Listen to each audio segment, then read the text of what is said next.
Hello বন্ধুরা, তোমরা কেমন আছো? আশা করি সবাই বেশ ভালো আছো। আমি মিজানুর রহমান হাসান, তোমাদের সবাইকে স্বাগত জানাচ্ছি গো জি8-এ।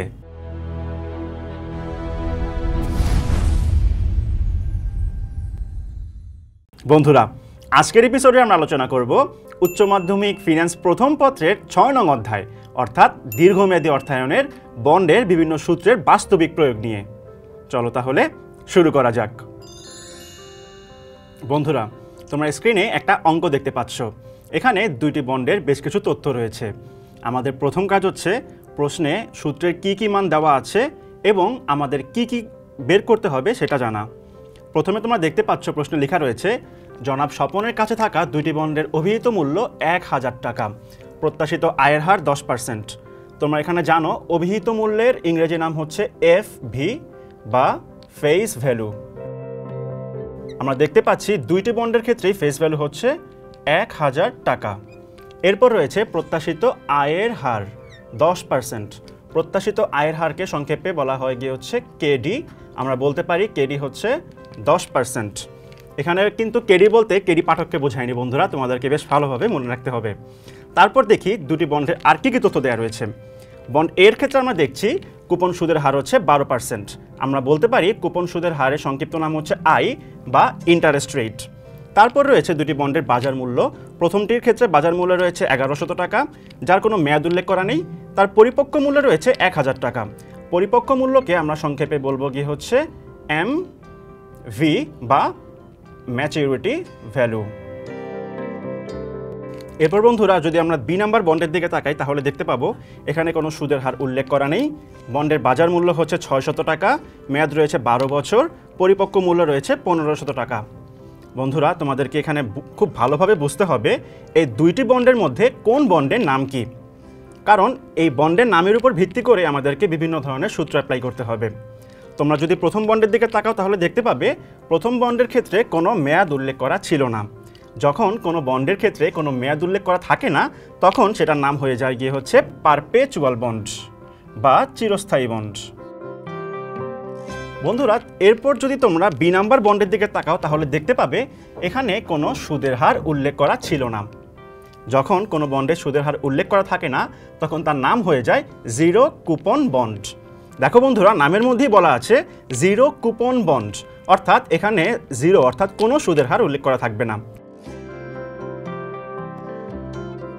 বন্ধুরা, এবার আমরা দেখব আমাদের প্রশ্নে কি জানতে চেয়েছে।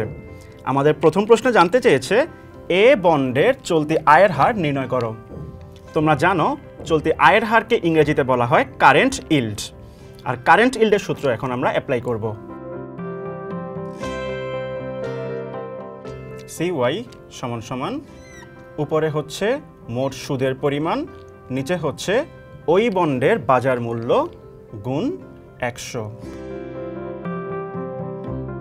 বন্ধুরা, আমরা কিন্তু জানি না প্রথম বন্ডের মোট সুদ কত, সেজন্য আমাদেরকে কি করতে হবে, সুদ বের করতে হবে। সুদ আমরা কিভাবে বের করব, যে আমাদের ফেস ভ্যালু দেওয়া রয়েছে ১,০০০ টাকা, সেই ১,০০০ টাকার উপরে আমাদের কুপন সুদের হার ১২% গুণ করতে হবে, তাহলে বের হবে ১২০ টাকা। আর আমরা বলেছিলাম P0 হচ্ছে ওই বন্ডের বাজার মূল্য অর্থাৎ ১১০০ টাকা। এবার আমরা ১২০কে ১১০০ দিয়ে ভাগ দিব, তার সাথে ১০০ গুণ করব।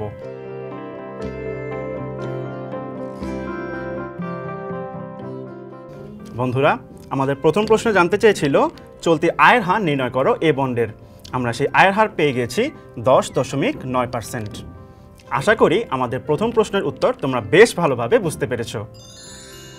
বন্ধুরা, এবার আমরা দেখব আমাদের খ নং প্রশ্নে কি জানতে চেয়েছে। আমাদের খ নং প্রশ্নে জানতে চেয়েছে বন্ডের বর্তমান মূল্য বিবেচনায় কোন বন্ডে বিনিয়োগ করা উত্তম। তোমাদেরকে প্রশ্নটি ভালোভাবে পড়তে হবে। সেখানে বলা রয়েছে বন্ডের বর্তমান মূল্য বিবেচনায়, অর্থাৎ প্রথমে আমাদেরকে বর্তমান মূল্য বের করতে হবে। তারপর আমাদেরকে দেখতে হবে যেই বন্ডের বর্তমান মূল্য তার বাজার মূল্যের চেয়ে বেশি সেই বন্ডটি আমাদের জন্য উত্তম। তাহলে প্রথমে আমাদের বর্তমান মূল্যটা বের করতে হবে। আমরা দেখেছিলাম আমাদের প্রথম বন্ডের নাম রয়েছে পারপেচুয়াল বন্ড। আমরা প্রথমে পারপেচুয়াল বন্ডের বর্তমান মূল্য নির্ণয় করব, এরপর জিরো কুপন বন্ডের বর্তমান মূল্য নির্ণয় করব। চলো তাহলে শুরু করা যাক। প্রথম বন্ডের ক্ষেত্রে আমাদের বন্ডের নাম ছিল হচ্ছে পারপেচুয়াল বন্ড। তো আমরা লিখতে পারি প্রথম বন্ডের বর্তমান মূল্য হচ্ছে পারপেচুয়াল বন্ডের ক্ষেত্রে I/KD। আমরা প্রথম বন্ডে I এর মান পেয়েছিলাম 120 টাকা, আর কেডির মান রয়েছে 10%। তাহলে আমাদের মান বের হবে 120 ভাগ 10 ভাগ 0.10 সমান 1200 টাকা। এটা হচ্ছে আমাদের প্রথম বন্ডের মান।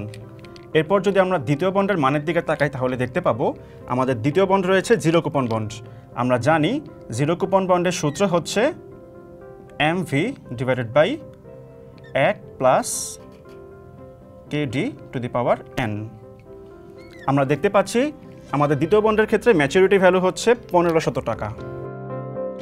সূত্রে রয়েছে 1 প্লাস KDর মান ছিল 0.10, আর দ্বিতীয় বন্ডের ক্ষেত্রে বছর ছিল 12 বছর।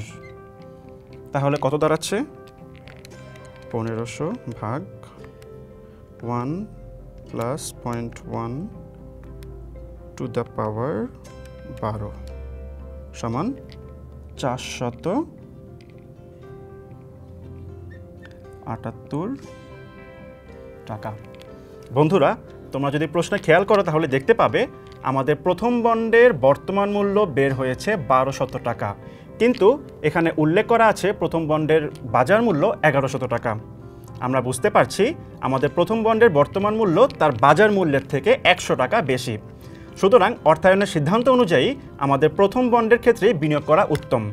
কিন্তু যদি তোমরা 2 নম্বর বন্ডের দিকে অর্থাৎ আমাদের B নাম্বার বন্ডের দিকে তাকাও তাহলে দেখতে পাবে সেখানে বাজার মূল্য রয়েছে 600 টাকা, কিন্তু বর্তমান মূল্য রয়েছে 478 টাকা। তোমরা বুঝতেই পারছো এখানে বর্তমান মূল্য কম তার বাজার মূল্যের চেয়ে। সুতরাং আমরা বলতে পারি আমাদের B নাম্বার যে বন্ড রয়েছে সেটার সিদ্ধান্তের ক্ষেত্রে আমাদের অ্যাভয়েড করাই উচিত। তাই যদি আমরা এবার আমাদের উত্তরের দিকে সরাসরি বলতে চাই তাহলে আমরা বলতে পারবো বন্ডের বর্তমান মূল্য বিবেচনায় আমাদের A নাম্বার যে বন্ড রয়েছে সেই বন্ডে বিনিয়োগ করা অধিকতর লাভজনক। বন্ধুরা, আমাদের খ নং প্রশ্ন এখানেই সমাপ্ত। আশা করি আমাদের খ নং প্রশ্নের উত্তর তোমরা বেশ ভালোভাবে বুঝতে পেরেছো। বন্ধুরা, তোমরা স্ক্রিনে আরেকটি অঙ্ক দেখতে পাচ্ছ। আমাদের প্রথম কাজ হচ্ছে অঙ্কে যে ভ্যালুগুলো দেওয়া আছে এগুলো খুব ভালো মতো বুঝতে পারা, এবং আমাদের দ্বিতীয় কাজ হচ্ছে আমাদের প্রশ্নে কি জানতে চেয়েছে সেটা খুব ভালো মতো বুঝতে পারা। তোমরা যদি প্রশ্ন পড়ো তাহলে দেখতে পাবে জনাব রনির কাছে থাকা 2টি বন্ডের তথ্য নিম্নরূপ। আমরা আমাদের আগের অঙ্কেও দেখেছিলাম 2টি বন্ড ছিল, আমরা আমাদের এই অঙ্কেও দেখছি 2টি বন্ড ছিল। তো সেখানে আর কি ইনফরমেশন দেওয়া আছে? 2টা বন্ডের একটি নাম হচ্ছে সুরমা আর একটি নাম হচ্ছে তিস্তা। এটার অভিহিত মূল্য রয়েছে সুরমা বন্ডের 1000 টাকা, তিস্তা রয়েছে সেম 1000 টাকা। আমরা জানি অভিহিত মূল্যকে সংক্ষেপে ইংলিশে FV দ্বারা প্রকাশ করা হয়, যার ইংরেজি হচ্ছে ফেস ভ্যালু। এরপর যথারীতি রয়েছে বাজার মূল্য। সুরমা বন্ডের ক্ষেত্রে 950 টাকা, তিস্তার ক্ষেত্রে 1100 টাকা। সুদের হার প্রথমটার ক্ষেত্রে উল্লেখ করা নেই, দ্বিতীয়টার ক্ষেত্রে আবার সুদের হার উল্লেখ করা রয়েছে 20%। আমরা জানি সুদের হারকে সংক্ষেপে I বা ইন্টারেস্ট হিসেবে প্রকাশ করা হয়। এখানে সুদের হার বলতে আগের অঙ্কে দেওয়া ছিল হচ্ছে কুপন ইন্টারেস্ট রেট, সেটাই এই অঙ্কে সরাসরি সুদের হার হিসেবে উল্লেখ করা আছে। তারপর যথারীতি প্রথম বন্ডের ক্ষেত্রে মেয়াদ রয়েছে 10 বছর এবং দ্বিতীয় বন্ডের ক্ষেত্রে অর্থাৎ তিস্তার ক্ষেত্রে মেয়াদ রয়েছে 8 বছর। তোমাকে এখানে বুঝতে হবে প্রথম বন্ডের ক্ষেত্রে কোনো সুদের হার উল্লেখ করা নেই। আমরা ঠিক আগের অঙ্কে বলেছিলাম যদি কোনো বন্ডের ক্ষেত্রে সুদের হার উল্লেখ করা না থাকে তখন তার নাম হয়ে যায় জিরো কুপন বন্ড। তাই আমরা প্রথম বন্ডের ক্ষেত্রে অর্থাৎ সুরমার ক্ষেত্রে বলতে পারি এটার নাম হচ্ছে জিরো কুপন বন্ড। আর দ্বিতীয়টা হচ্ছে আমাদের একদম স্বাভাবিক বন্ড, অর্থাৎ আমরা বন্ডের নর্মাল যে সূত্রটা অ্যাপ্লাই করি দ্বিতীয় বন্ডের ক্ষেত্রে আমাদের একই সূত্র অ্যাপ্লাই করতে হবে। তাই আমরা দ্বিতীয় সূত্রের ক্ষেত্রে জাস্ট বোঝার জন্য আমরা বলতে পারি নর্মাল বন্ড। বন্ধুরা, এবার দেখব আমাদের প্রশ্নে আর কি রয়েছে। এখানে রয়েছে উভয় বন্ডের ক্ষেত্রে প্রত্যাশিত আয়ের হার, অর্থাৎ যেটাকে আমরা কেডি দ্বারা প্রকাশ করি সেটা হচ্ছে 12%। আমাদের ক নং প্রশ্নে জানতে চেয়েছে সুরমা বন্ডের প্রকৃত মূল্য কত, অর্থাৎ আমাদের প্রথমে যে বন্ডটা রয়েছে সেটার প্রকৃত মূল্য আমাদের কাছে জানতে চেয়েছে। চলো আমরা সুরমা বন্ড অর্থাৎ জিরো কুপন বন্ডের প্রকৃত মূল্য বা বর্তমান মূল্য নির্ণয় করি। V0 সমান সমান উপরে হচ্ছে এমভি, নিচে হচ্ছে 1 plus KD to the power N. তোমরা দেখতে পাচ্ছ প্রথম বন্ডের ক্ষেত্রে ম্যাচুরিটি ভ্যালু কত সেটা উল্লেখ করা নেই, কিন্তু ঠিক আগের অঙ্কেই আমরা বলেছিলাম যখন কোনো অঙ্কে ম্যাচুরিটি ভ্যালু দেয়া না থাকে তখন আমাদের অঙ্কে যে ফেস ভ্যালু দেয়া থাকে সেটাকে ম্যাচুরিটি ভ্যালু হিসেবে কাউন্ট করতে হয়। তোমরা দেখতে পাচ্ছ আমাদের অঙ্কে ফেস ভ্যালু রয়েছে 1000 টাকা, সেটাকেই আমরা বর্তমানে ম্যাচুরিটি ভ্যালু হিসেবে ধরে নিব। যথারীতি 1 প্লাস কেডির মান দেওয়া রয়েছে 0.12, আর আমাদের এনের মান রয়েছে 10 বছর। 1000 ভাগ 1.12 টু দ্য পাওয়ার 10 সমান 321.97 টাকা। বন্ধুরা, আমাদের প্রথম প্রশ্ন জানতে চেয়েছিল সুরমা বন্ডের প্রকৃত মূল্য কত। আমরা দেখতে পাচ্ছি সুরমা বন্ডের প্রকৃত মূল্য হচ্ছে 321.97 টাকা। আশা করি আমাদের অঙ্কের প্রথম রিকোয়ারমেন্ট তোমরা বেশ ভালোভাবে বুঝতে পেরেছো। বন্ধুরা, এবার আমরা দেখব আমাদের খ নং প্রশ্নে কি জানতে চেয়েছে। আমাদের খ নং প্রশ্নে জানতে চেয়েছে জনাব রনি কোন বন্ডে বিনিয়োগ করলে লাভবান হবেন, অর্থাৎ তিনি সুরমা বন্ডে বিনিয়োগ করলে লাভবান হবেন নাকি তিস্তা বন্ডে বিনিয়োগ করলে লাভবান হবেন সেটা এখানে জানতে চেয়েছে। এই ধরনের সিদ্ধান্ত নেওয়ার ক্ষেত্রে তোমাদেরকে মনে রাখতে হবে যেই বন্ডের বাজার মূল্যের থেকে বর্তমান মূল্য বেশি হবে সেই বন্ডে বিনিয়োগ করাই সবচেয়ে লাভবানজনক ব্যাপার। আমি আবারও বলছি, যেই বন্ডের বর্তমান মূল্য তার বাজার মূল্যের চেয়ে বেশি হবে সেই বন্ডেই বিনিয়োগ করা উচিত। তাহলে এই ধরনের সিদ্ধান্ত নেওয়ার জন্য আমাদেরকে উভয় বন্ডের বর্তমান মূল্য নির্ণয় করতে হবে। তোমরা ক নং থেকে জানতে পেরেছো আমাদের সুরমা বন্ডের বর্তমান মূল্য ছিল 321.97 টাকা, কিন্তু আমাদের তিস্তা বন্ডের বর্তমান মূল্য কত সেটা উল্লেখ করা নেই। এখন আমাদেরকে তিস্তা বন্ডের বর্তমান মূল্য নির্ণয় করতে হবে। চলো তাহলে শুরু করা যাক। তিস্তা বন্ডের ক্ষেত্রে সূত্রটা হচ্ছে I/KD 1 minus 1/1 plus KD to the power n plus MV 1 plus KD to the power n। I রয়েছে যথারীতি 1000 টাকা গুণ এর সুদের হার রয়েছে 20%। কেডির মান রয়েছে যথারীতি 12%। 1 মাইনাস 1/1 প্লাস কেডির মান রয়েছে 0.12, বছর রয়েছে 8 প্লাস। বন্ধুরা, আমাদের অঙ্কে ম্যাচুরিটি ভ্যালুর কথা উল্লেখ করা নেই। আমি তোমাদেরকে প্রথম এপিসোডে বলেছিলাম যদি কোনো অঙ্কে ম্যাচুরিটি ভ্যালু উল্লেখ না করা থাকে তাহলে সেই অঙ্কে যে ফেস ভ্যালু দেওয়া থাকবে সেটাকেই ম্যাচুরিটি ভ্যালু ধরতে হবে। তোমরা দেখতে পাচ্ছ আমাদের তিস্তা বন্ডের ক্ষেত্রে অভিহিত মূল্য রয়েছে 1000 টাকা, অর্থাৎ সেটাই ছিল ফেস ভ্যালু। সেই ফেস ভ্যালুকেই আমরা এই অঙ্কে ম্যাচুরিটি ভ্যালু হিসেবে ইউজ করব।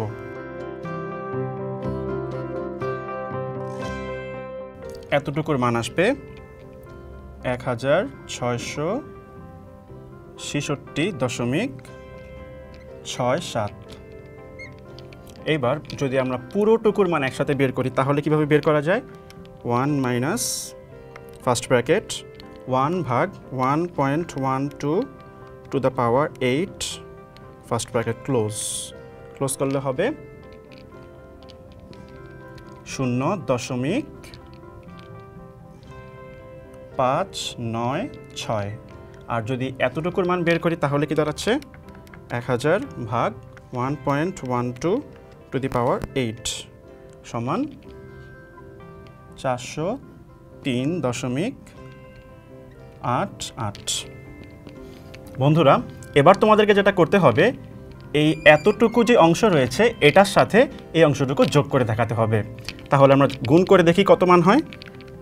1666.1397। বন্ধুরা, তোমরা দেখতে পাচ্ছ আমাদের খ নংয়ের ক্ষেত্রে অর্থাৎ আমাদের তিস্তা বন্ডের বর্তমান মূল্য রয়েছে 1397 টাকা, কিন্তু তার বাজার মূল্য রয়েছে 1100 টাকা। যেহেতু আমাদের তিস্তা বন্ডের বাজার মূল্যের থেকে বর্তমান মূল্য বেশি, আমি আবারও বলছি, যেহেতু তিস্তা বন্ডের বাজার মূল্য যেটা রয়েছে 1100 টাকা সেটার থেকে আমাদের বর্তমান মূল্য বেশি, তাই জনাব রনির উচিত আমাদের তিস্তা বন্ডের ক্ষেত্রে বিনিয়োগ করা। বন্ধুরা, আশা করি তোমরা আমাদের ক এবং খ দুটি অঙ্কই বেশ ভালো মতো বুঝতে পেরেছ। বন্ধুরা, আমাদের আজকের এপিসোড এই পর্যন্তই। আশা করি আমাদের আজকের এপিসোড তোমরা বেশ ভালোভাবে বুঝতে পেরেছ। পরবর্তী এপিসোডে তোমাদের সাথে আবারও দেখা হবে। ততক্ষণ পর্যন্ত সবাই ভালো থেকো, সুস্থ থেকো এবং অবশ্যই গো-জি8-এর সাথেই থেকো।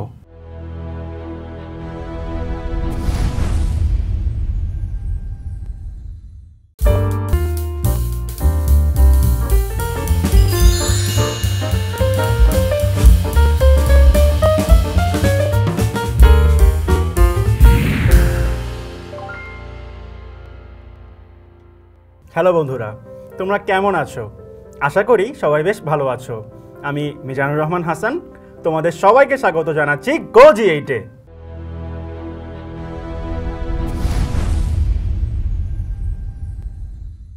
বন্ধুরা, আজকের এপিসোডে আমরা আলোচনা করব উচ্চ মাধ্যমিক ফিন্যান্স প্রথম পত্রের 6 নং অধ্যায় অর্থাৎ দীর্ঘমেয়াদী অর্থায়নের বন্ড নিয়ে। চলো তাহলে শুরু করা যাক। বন্ধুরা, তোমরা স্ক্রিনে একটা অঙ্ক দেখতে পাচ্ছ। এখানে বলা রয়েছে আয়ান লিমিটেডের বন্ডের লিখিত মূল্য 2000 টাকা, কুপন রেট 15%, বন্ডের মেয়াদ 8 বছর, বন্ড থেকে প্রয়োজনীয় আয়ের হার 16%। বন্ধুরা, প্রথমে আমরা দেখব আমাদের অঙ্কে আসলে সূত্রের কোন কোন মান দেওয়া রয়েছে। প্রথমে দেখতে পাচ্ছ রয়েছে বন্ডের লিখিত মূল্য 2000 টাকা, এটাকে আমরা FV দ্বারা প্রকাশ করতে পারি। এরপর রয়েছে কুপন রেট 15%। আমরা জানি কুপন রেটের সংক্ষিপ্ত রূপ হচ্ছে আই। আমরা লিখতে পারি আই সমান 0.15। এরপর রয়েছে বন্ডের মেয়াদ 8 বছর। আমরা জানি মেয়াদকে সবসময় এন দ্বারা প্রকাশ করা হয়, সুতরাং আমরা লিখতে পারি এন সমান সমান 8। এরপর রয়েছে বন্ড থেকে প্রয়োজনীয় আয়ের হার 16%। তোমরা জানো এই প্রয়োজনীয় আয়ের হার এর সংক্ষিপ্ত রূপ হচ্ছে কেডি। আমরা লিখতে পারি 0.16। বন্ধুরা, এবার আমাদের ক নং প্রশ্ন জানতে চেয়েছে আয়ান লিমিটেডের বন্ডের মূল্য নির্ণয় করো। আমরা জানি বন্ডের মূল্য নির্ণয় করার সূত্রটি হচ্ছে V0 সমান সমান I by KD 1 minus 1 by 1 plus KD to the power n plus MV 1 plus KD to the power n। বন্ধুরা, প্রথমে আমাদেরকে এখন ইন্টারেস্ট বের করতে হবে। তোমরা দেখতে পাচ্ছ বন্ডের লিখিত মূল্য রয়েছে 2000 টাকা আর কুপন রেট রয়েছে 15%। 2000 টাকার 15% হবে 300 টাকা, সুতরাং সুদ হচ্ছে 300 টাকা। কেডি এর মান রয়েছে 0.16। এরপর রয়েছে 1 মাইনাস 1 বাই 1 প্লাস 0.16, এন এর মান রয়েছে 8 প্লাস ম্যাচুরিটি ভ্যালু 2000 টাকা, যেটা ফেস ভ্যালু সেটাই ম্যাচুরিটি ভ্যালু।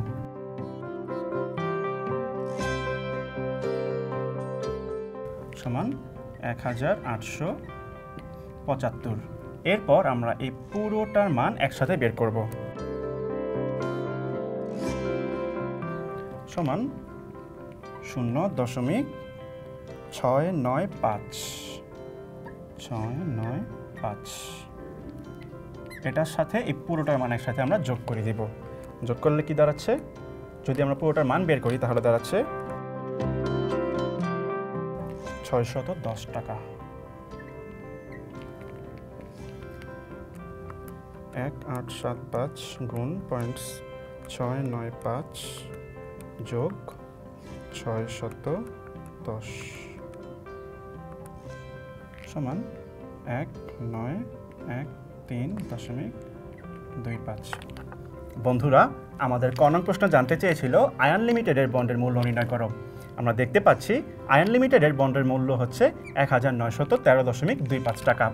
আশা করি আমাদের ক নং প্রশ্নের উত্তর তোমরা বেশ ভালোভাবে বুঝতে পেরেছ। বন্ধুরা, এবার আমরা দেখব আমাদের খ নং প্রশ্নে কি জানতে চেয়েছে। আমাদের খ নং প্রশ্নে জানতে চেয়েছে আয়ের হার বৃদ্ধি পেয়ে 18% হলে এবং বাজার মূল্য 2400 টাকা হলে 2400 টাকা হলে বন্ডটি ক্রয়ের যৌক্তিকতা বিশ্লেষণ করো। তোমরা দেখেছিলে ঠিক আগের প্রশ্নের মধ্যে আমাদের প্রয়োজনীয় আয়ের হার ছিল 16%, সেটা এখন বৃদ্ধি পেয়ে হয়েছে 18%। অর্থাৎ আমাদের নতুন কেডির মান দাঁড়িয়েছে হচ্ছে 0.18। অঙ্কে বলেছে যদি এই মানটা চেঞ্জ হয় এবং বাজার মূল্য যদি 2400 টাকা হয় তাহলে বন্ডটি ক্রয়ের যৌক্তিকতা বিশ্লেষণ করো। অর্থাৎ তার বন্ডটি ক্রয় করা উচিত হয়েছে কি হয়নি সেটা আমাদেরকে জানতে হবে। যেহেতু আমাদের শুধুমাত্র একটি মান চেঞ্জ হয়েছে, তাই আমাদের আগে যে সূত্র আমরা অ্যাপ্লাই করেছিলাম সেই সূত্রটা দিয়ে আমরা পুরো অঙ্কটা আবারও করব। চলো তাহলে শুরু করা যাক। আমাদের সূত্রে যথারীতি আগে আমাদের মান ছিল হচ্ছে 300 টাকা। আমাদের কেডি নতুন মান বের হয়েছে 181 মাইনাস 1/1.18। এনের মান রয়েছে আগের মতোই 8 প্লাস এমভি। আমরা দেখেছিলাম আমাদের এমভি এর মান ছিল হচ্ছে 2000 টাকা। 1 প্লাস 0.18 টু দি পাওয়ার 8, 1666.67। তার পুরোটুকুর মান যদি আমরা একসাথে বের করি তাহলে হবে ইন্টু 0.734। এটার সাথে আমাদের এতটুকুর মানকে যোগ করে দিতে হবে। সমান দাঁড়াচ্ছে 532। 1755.33। বন্ধুরা, আমরা দেখতে পাচ্ছি আমাদের খ নং প্রশ্নের উত্তরে এসে দাঁড়িয়েছে 1755.33। এটা হচ্ছে আমাদের বন্ডের মোট মূল্য যদি কেডি এর হার 18% হয়।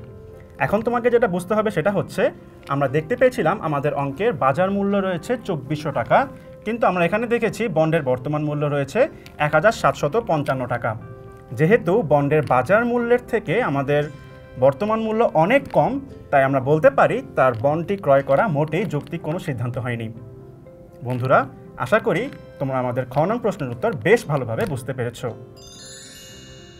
বন্ধুরা, তোমরা স্ক্রিনে একটা অঙ্ক দেখতে পাচ্ছ।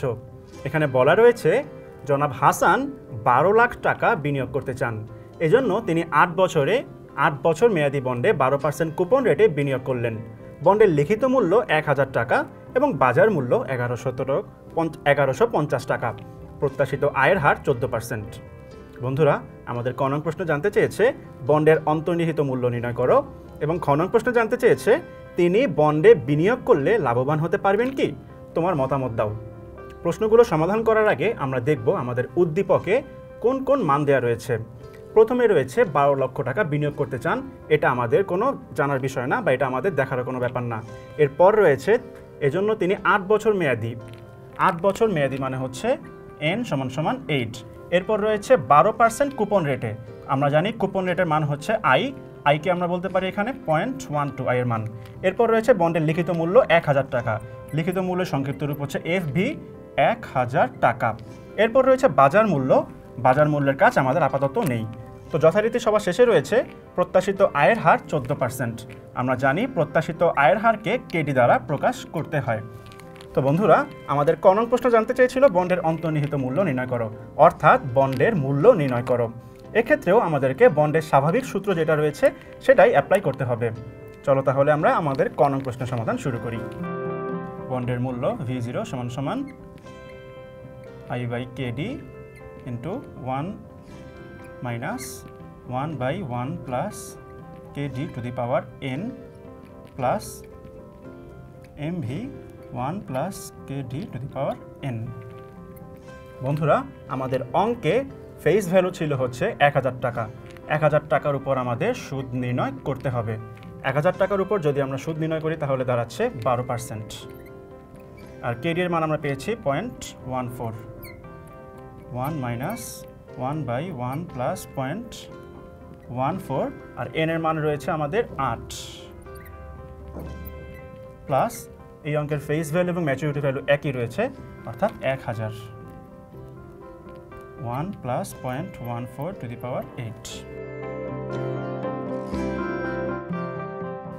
এতটুকুর মান আসবে 857.14। আর যদি এতটুকুর মান আমরা বের করি তাহলে দাঁড়াচ্ছে 1 - 1/1.14 1/4 to the power 8 bracket close 0.649 এটার সাথে আমরা এতটুকুর মান বের করব 1000 ভাগ 1.14 to the power 8 আসবে 350.56 পুরোটার মান এবার আমরা একসাথে বের করব 857.14 গুণ 0.649 যোগ 350.56 আমাদের অঙ্কের মান আসবে 906.84 বন্ধুরা আমাদের ক নং প্রশ্ন জানতে চেয়েছিল বন্ডের অন্তর্নিহিত মূল্য বা বন্ডের বর্তমান মূল্য নির্ণয় করো আমরা দেখতে পাচ্ছি বন্ডের বর্তমান মূল্য রয়েছে 906.84 টাকা আমাদের ক নং প্রশ্ন এখানেই শেষ কিন্তু বন্ধুরা আমরা যদি আমাদের খ নং প্রশ্নের দিকে তাকাই তাহলে দেখতে পাবো সেখানে জানতে চেয়েছে তিনি বন্ডে বিনিয়োগ করে লাভবান হতে পারবেন কি পারবেন না আমরা তোমাদেরকে বলেছিলাম যদি কোনো বন্ডের বাজার মূল্যের থেকে বর্তমান মূল্য বেশি হয় তাহলে সেই বন্ডে বিনিয়োগ করা উচিত আমরা দেখতে পাচ্ছি আমাদের বন্ডের বর্তমান মূল্য হচ্ছে 906.84 টাকা কিন্তু এই বন্ডের বাজার মূল্য হচ্ছে 1150 টাকা যেহেতু বন্ডের বাজার মূল্য বেশি কিন্তু বর্তমান মূল্য কম তাই আমরা বলতে পারি আমাদের খ নং প্রশ্নে তিনি বন্ডে বিনিয়োগ করে লাভবান হতে পারবেন না এর কারণ হচ্ছে বন্ডের বাজার মূল্য বেশি বর্তমান মূল্যের চেয়ে বন্ধুরা আমাদের ক এবং খ নং প্রশ্নের উত্তর এখানেই সমাপ্ত আশা করি আমাদের অঙ্ক দুটি তোমরা বেশ ভালোভাবে বুঝতে পেরেছো বন্ধুরা আমাদের আজকের এপিসোড এ পর্যন্তই আশা করি আজকে আমরা যতগুলো অঙ্ক করেছি প্রত্যেকটা অঙ্ক তোমরা বেশ ভালোভাবে বুঝতে পেরেছো পাশাপাশি বন্ডের সূত্র সম্পর্কিত যত ধরনের সমস্যা রয়েছে সকল সমস্যার সমাধান করতে পেরেছো পরবর্তী এপিসোডে তোমাদের সাথে আবারও দেখা হবে ততক্ষণ পর্যন্ত সবাই ভালো থেকো সুস্থ থেকো এবং অবশ্যই গো জি8-এর সাথেই থেকো